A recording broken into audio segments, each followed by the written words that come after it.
Kita sekarang ni mewakili 500 orang mangsa.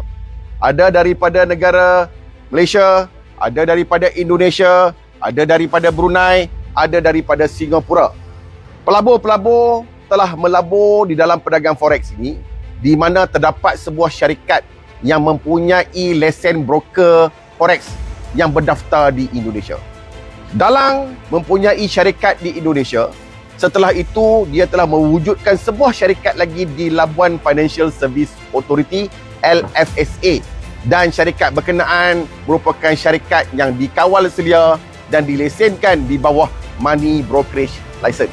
Dalang juga telah menubuhkan lagi satu syarikat Sdn Bhd untuk mewujudkan pemasaran kepada mangsa-mangsa. Peringkat awal, laporan polis telah dibuka kertas siasatan di bawah Seksyen 420 jenayah tipu. Ini memberikan kelegaan kepada mangsa.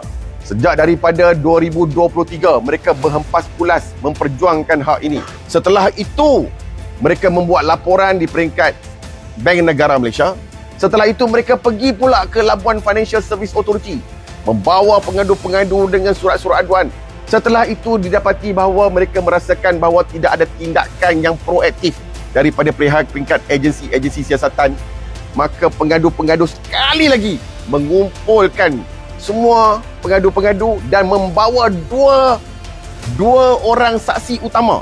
Saksi yang bekerja dengan dalang ni, dengan membawa dokumen-dokumen berkaitan dengan carta aliran tunai, bank statement, money trail untuk meminta satu siasatan dapat dilakukan kepada suspek-suspek. Kertas siasatan dapat disiapkan dan diserah pada peringkat pendakwaan. Sehingga hari ini kami tidak tahu apakah status dan apakah yang berlaku dalam siasatan ini. Sebab itulah kami hadir hari ini membawa mangsa-mangsa beserta wakil-wakil mangsa untuk menzahirkan permohonan dan rayuan kami kepada individu yang paling kami hormati, Yang Arif Peguam Negara, kerana kami nampak inilah jalan terakhir kita.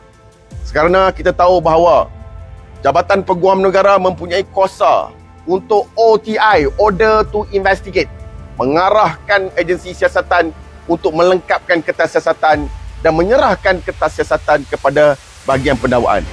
This case is already 1 year and 3 months after we launched the police report. Till today, we still didn't get any result. And then I'm still standing here, I'm still taking responsible for all of my investors and also myself, my family members, to fight for this case. We really hope that one day we can see the justice. Some of my friends told that they saw the mastermind. They still can walk like a free man in Penang, in KL. 来去进行调查，不要再推三推四、推来推去，人民已经是很厌倦。再加上这个亏损呢，是达到1亿4千万，牵涉有多少个国家？有文莱，有印尼，有新加坡，包括大部分呢都是我们马来西亚的人。